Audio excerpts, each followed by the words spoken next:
मशहूर शायर कमर बदायूं ने लिखा है, ईद का दिन है गले आज तो मिल ले जालिम, रस्म दुनिया भी है, मौका भी है, दस्तूर भी है।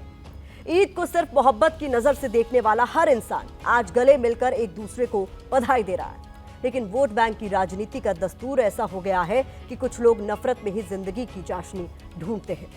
ऐसे में आज ईद की बात की शुरुआत में मैं आपको दो तस्वीर दिखाऊंगी। एक संभल की है, दूसरी हरियाणा के नूह की।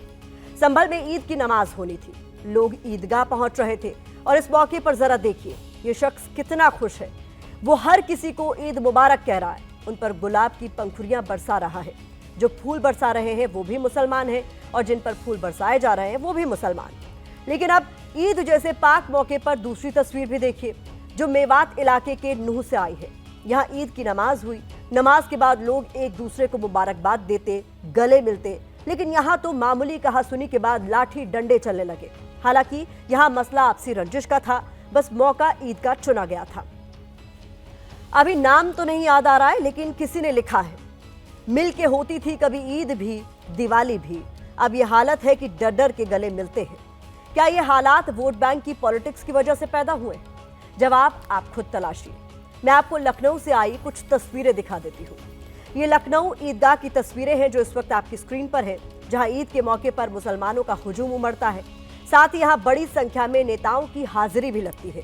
देश हो या उत्तर प्रदेश, राजनीतिक दल भले एक दूसरे पर तुष्टिकरण की राजनीति के आरोप लगाते हों, लेकिन जब बात सहूलियत की सियासत की आती है तो इसमें सर्वदलीय एकता नजर आती है। तभी तो लखनऊ ईदगाह के इस मंच पर यूपी सरकार के उप मुख्यमंत्री ब्रजेश पाठक, बीजेपी के राज्यसभा सांसद दिनेश शर्मा और यूपी सरकार में मंत्री दानिश आजाद अंसारी नजर आए। सबने सरकार की तरफ से सबको ईद की बधाइयां दी। तो यहीं पर पूर्व मुख्यमंत्री और समाजवादी पार्टी के मुखिया अखिलेश यादव भी आए। उनके संग पार्टी के बड़े नेता राजेंद्र चौधरी और यूपी कांग्रेस के अध्यक्ष अजय राय भी पहुंचे। विपक्ष के इन नेताओं ने भी ईद की मुबारकबाद दी। सीधा न सही, लेकिन इशारों में ही मौजूदा सरकार पर जुबानी तीर भी चला। लखनऊ की ईदगाह में पक्ष और विपक्ष के नेताओं की दस्तक को देखकर क्या आपको दो मशहूर हिंदी फिल्मों की याद नहीं आई? एक हम साथ साथ हैं, दूसरी हम तुम्हारे हैं सनम। हम साथ साथ हैं को आप सरकारी पक्ष का ईद विशेष संदेश कह सकते हैं, जबकि हम तुम्हारे हैं सनम को आप विपक्ष का ईद पर सियासी पैगाम मान सकते हैं। ऐसा क्यों? इसकी वजह भी साफ है। सरकारी पक्ष सबका साथ सबका विकास की बात करता है, तो विपक्ष खुद को मुसलमानों का सबसे बड़ा खैरख्वाह बताता है।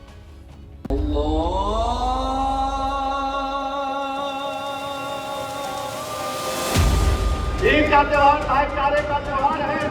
मैं ऐसे मुबारक मौके पर प्रदेश सरकार की तरफ से आप सबको बहुत बहुत बधाई और शुभकामनाएं देता हूँ, मुबारकबाद देता हूँ। किस तरीके से अभी तक हमारे मुस्लिम भाइयों ने अपने हिंदुस्तान का सर फख्र से ऊंचा रखने का काम किया, इंशाअल्लाह आगे भी हम ऐसा करते रहेंगे। धर्म आपस में बांटता नहीं है, धर्म आपस में जोड़ता है। और हम जिस मुल्क में रहते हैं, जो मादरे वतन हमारा है, उसके लिए हम सब लोग मिलकर काम करते हैं। ये कैसे हमारे त्योहार हैं, होली पर हम लोग गले मिलते हैं और ईद पर हम आपसे गले मिलते हैं। वो दिन भी आएगा जब हम फिर एक बार गले मिलकर के ईद और सभी त्योहार मनाने का काम करेंगे। हम सब लोग मिलकर इस देश को आगे ले चलेंगे, एक देश को आगे लेकर चलेंगे और एक दूसरे को गले लगाकर मीठी सेवैयां एक दूसरे को खिलाकर आगे लेकर चलेंगे।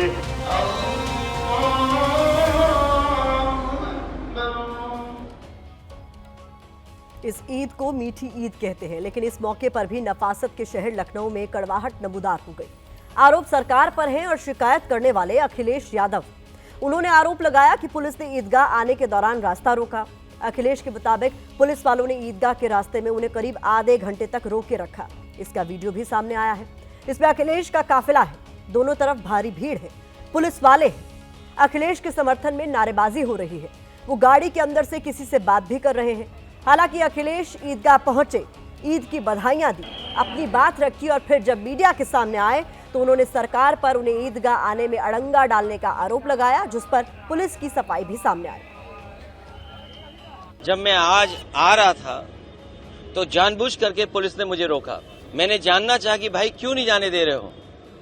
पूरी बैरिकेडिंग लगा करके मुझे आधे घंटे जब बात की तब जाने दिया बड़ी मुश्किल से।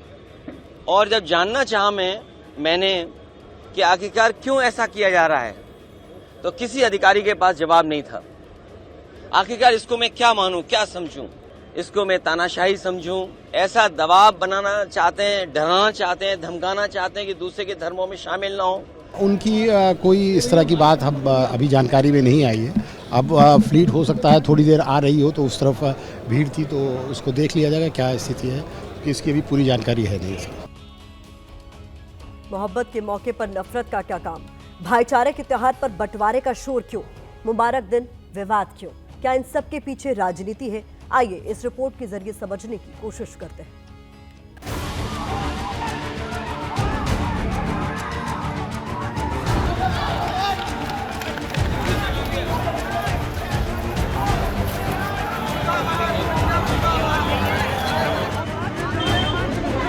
आपको बार बार समझाया जा रहा है।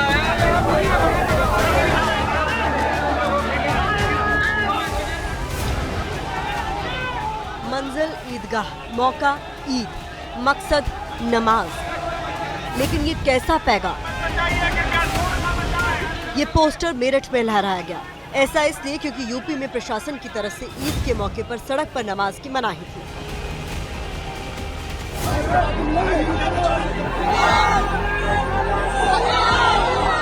तस्वीरें मुरादाबाद की है, जहां ईदगाह भर गई तो पुलिस को लोगों से लौटने की मिन्नतें करनी पड़ी, क्योंकि भीड़ बेकाबू होने पर अनहोनी की आशंका थी।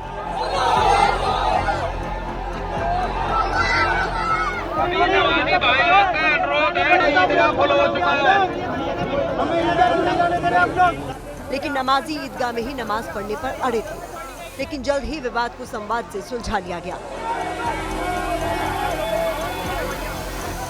ईदगाह में जगह बनाई गई, बाहर खड़े लोगों को अंदर जाने की इजाजत दी गई। फिर तो जैसे भागम भाग मच गई। भीड़ न बढ़ी, ईदगाह में हालात बिगड़े नहीं। इसके लिए मुरादाबाद में भी हद से ज्यादा लोगों को रोका गया तो वो नाराज हो गए।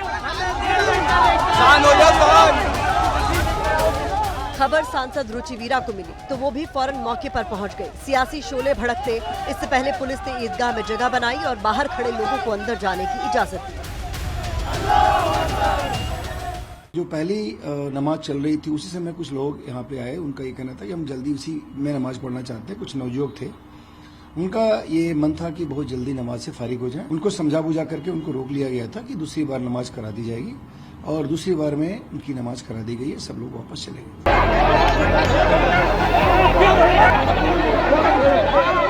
यूपी से चलिए बिहार, जहां जंग के मैदान में बदल गई ईदगाह। मंजर किशनगंज का है, जो पश्चिम बंगाल से सटा है। यहाँ बिहार और बंगाल के नमाजी आपस में भिड़ गए। इस ईदगाह में बरसों पुरानी रवायत है। पहले बंगाली नमाज पढ़ते हैं, फिर बिहार वाले। लेकिन बंगाल के नमाजियों ने देर कर दी। ऐसे में बिहार के नमाजियों का सब्र जवाब दे गया, और जो हुआ वो आपके सामने है। लाठी डंडे से एक दूसरे पर इतने वार हुए कि ईद का दिन युद्ध में बदल गया।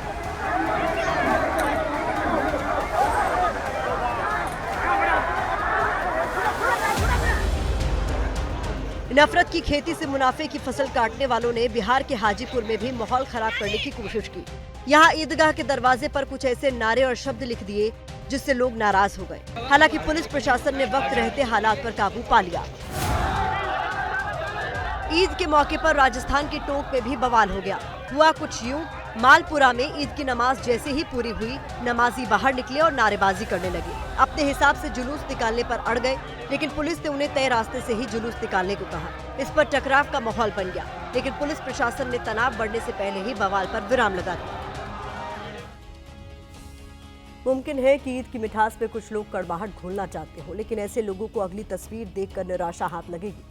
तस्वीर जयपुर से आई है, जिसे आप सही मायने में गंगा जमुनी तहजीब का जीवंत सबूत कह सकते हैं। जयपुर की ईदगाह में जब लोग ईद मनाने आए, नमाज पढ़ने पहुंचे, तो उन पर फूल बरसाए गए, और फूल बरसाने वालों में हिंदू भी थे। यकीन मानिए, असली भारत यही है। सर्वधर्म संभाव यही है। धार्मिक एकता इन्हीं तस्वीरों से मजबूत होती है।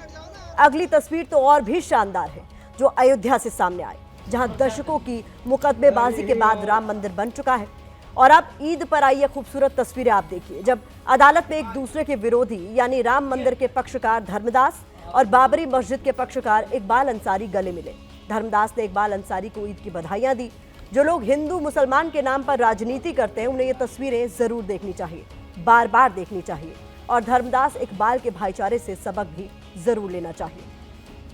जो भारत माता है वही मादरे वतन है, बस फर्क जुबान का है। वो होली हो या फिर ईद, फर्क सिर्फ त्योहारों के नाम का है। दोनों का काम मिलना और मिलाना है। ऐसे में ना रंग से रंज रखिए, ना ही गले मिलने से।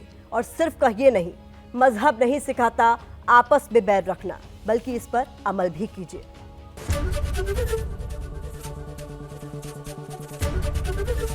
एबीपी गंगा, खबर आपकी, जुबान आपकी।